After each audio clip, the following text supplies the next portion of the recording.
dan segala isinya untuk orang yang melaksanakan 2 rakaat sebelum zuhur. Ditambah kecil Rasulullah itu baru sholat sunat. Dilanjut lagi kalau melaksanakan sholat subuh berjamaah diharamkan rakaat berjamaah. Seperti kata baginda Rasulullah Sallallahu Alaihi Wasallam, tidak akan masuk neraka orang yang melaksanakan sholat sebelum terbitnya matahari, yakni sholat subuh, dan sebelum terbenamnya matahari, yakni sholat asar. Jadi bapak dan ibu, orang tadi itu yang tidak melalaikan nikmat ibadah tadi, kalau yang memperhatikan sholat subuhnya, tadi kurang lama lalu, tadi kurang megang salimnya, tadi lalu pagi. Dan orang yang memperhatikan sholatnya waktu sholat asar, bahas sholat asar bapak dan ibu, orang sedang sibuk-sibuknya beraju, orang sedang tanggung-tanggungnya melaksanakan radio kesehariannya, memperhatikan sholat asarnya tadi, tidak akan masuk neraka kata Rasulullah. Bapak dan ibu kaum muslimin yang dirahmati oleh Allah.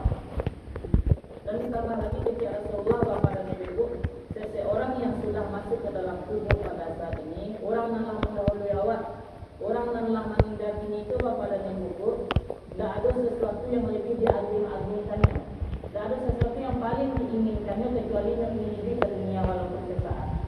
Yang minta ke Allah, yang minta keluar sebata, minta hidup sebata ke dunia balik, untuk maknanya untuk melaksanakan 2 rakaat sholat sunnah. Hanya untuk sholat sunnah begitu besarnya pahala sholat sunnah tadi. Jadi bapak dan ibu kaum muslimin yang dirahmati oleh Allah, sholat yang awak remehkan tadi, sholat sunat yang tidak awak anggap tidak penting tadi, itu sholat yang diingin-inginkan oleh orang yang mati pada saat ini. Bapak dan ibu kaum muslimin yang dirahmati oleh Allah, itu baru sholat sunat. Lalu ibadah-ibadah lainnya yang sering awak lupakan, yang sering awak lalaikan. Nikmat ibadah yang lain, nikmat membaca Al-Quran, nikmat berzikir kepada Allah, nikmat bersalawat kepada baginda Rasulullah, dan nikmat-nikmat ibadah yang lainnya yang sering awak lupakan. Bapak dan ibu kaum muslimin yang dirahmati oleh Allah, adapun nikmat selanjutnya yang sering kita lupakan, yang sering kita lalaikan, yakni nikmat hidayah.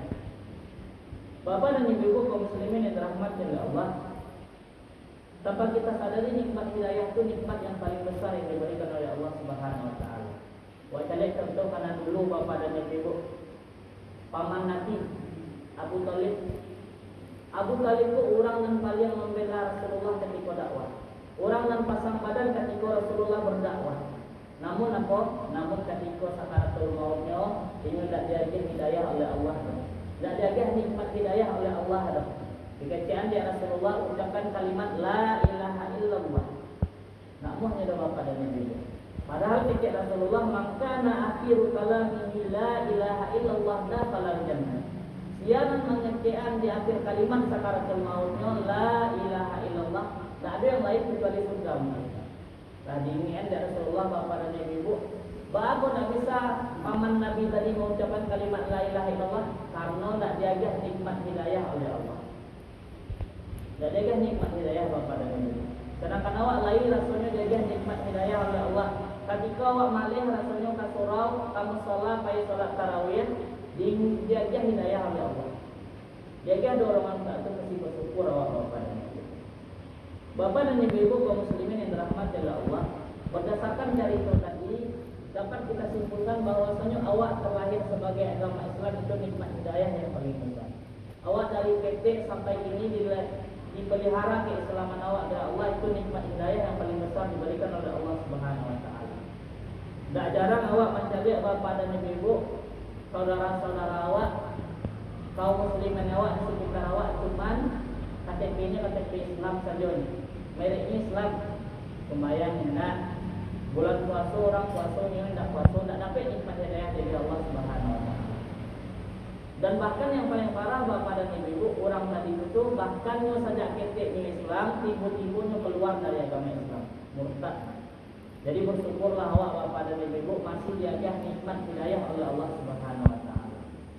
Bapak dan ibu kaum muslimin yang dirahmati oleh Allah, adapun nikmat selanjutnya yang sering kita lupa, yang sering kita lalai, yakni nikmat waktu luang dan nikmat kesehatan. Ketika awak lagi diajar kesehatan ya Allah, ketika badan masih kuat, tenaga masih kuat, awak pergunakan kadang untuk beribadah kepada Allah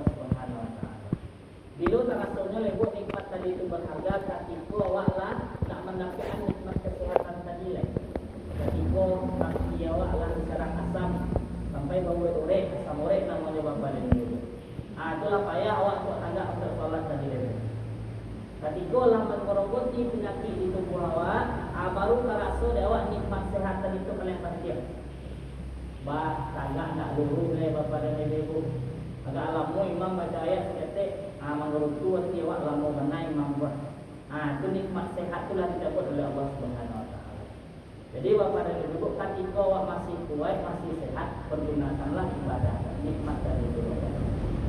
Alih nikmatnya sering awak lupakan nikmat waktu luang. Ketika waktu awak banyak luangnya, awak pergunakan ke arah yang tidak dianjurkan oleh Allah Subhanahu Wa Taala. Pergunakan ke hal-hal yang tidak berguna, yang tidak bermanfaat. Bila terasunya leh ketika awak lah sibuk sangat, masih punya dari pagi sibuk sampai sore sampai malam besoknya sampai berterusan sibuk awak, dan itu baru terasa awak. Waktu luang itu sangat berharga. Nikmat waktu luang itu sangat berharga. Bahwa berharganya bukankan untuk yang lain-lain, untuk ibadah selalah ayat. Ketika azan lah masuk waktu sholat, Allah ada panggilan dari muadzin, musaji atau musalah, awak masih sibuk dengan kesibukan awak, harus selesai dulu hari ini kok. Baru terasa awak nikmat luang dan itu sangat berharga. Bapak dan ibu kaum muslimin yang dirahmati oleh Allah. Adapun yang terakhir nikmat yang sering kita lalaikan, yakni nikmat rasa aman. Ini bapak dan ibu awak ibu di Indonesia, mau di Sumatera Barat masih aman-amannya nak bapak dan ibu. Lain aman-aman awak kok, lain malih juga beribadah kepada Allah. Malih juga awak menghafal Al-Quran, membaca Al-Quran. Malih juga awak berzikir leh. Malih juga bersalawat leh. Awak cari saudara awak di Palestina kini tu bapak dan ibu. Bahkan dalam bulan puasa kok masih diserang di Israel. Menurut informasi yang dapat bu ala 700 korbannya bu. Bulan puasa juga nikmat rasa aman itulah yang disebut oleh Allah Subhanahu Wa Taala. Sedangkan awak masih diagih nikmat aman tadi, masih bisa awak manga aman.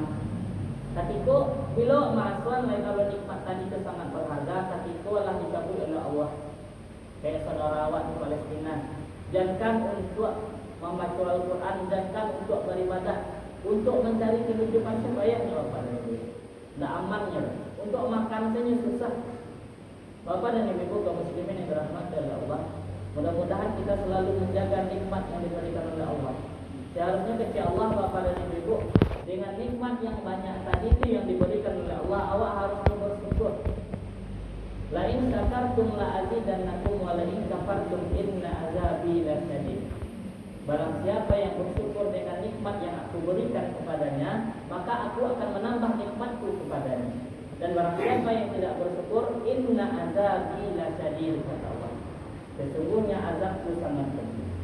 Lah dia banyak nikmat ya Allah, nikmat sehat, nikmat umur, nikmat harta, banyak dia ya Allah, tapi ada bersyukur dong. Sesungguhnya azabku sangat pedih, kata Allah. Belajar bersyukur kepada Allah, yakni menjalankan segala perintah Allah dan meninggalkan semua larangan-larangan Allah. Mudah-mudahan bapak dan ibu kita menjadi orang yang bersyukur di hadapan Allah Subhanahu Wa Taala. Mudah-mudahan Allah selalu menjaga keimanan kita dan ketakwaan kita kepada Allah Subhanahu Wa Taala. Mudah-mudahan di akhir Ramadan nanti Allah menjaga keimanan kita dan kita selalu bersyukur atas nikmat yang diberikan oleh Allah Subhanahu Wa Taala. Mungkin bapak dan ibu itu yang dapat saya sampaikan pada malam hari ini. Kalau ada kata-kata yang salah, mohon maaf. Akhir kata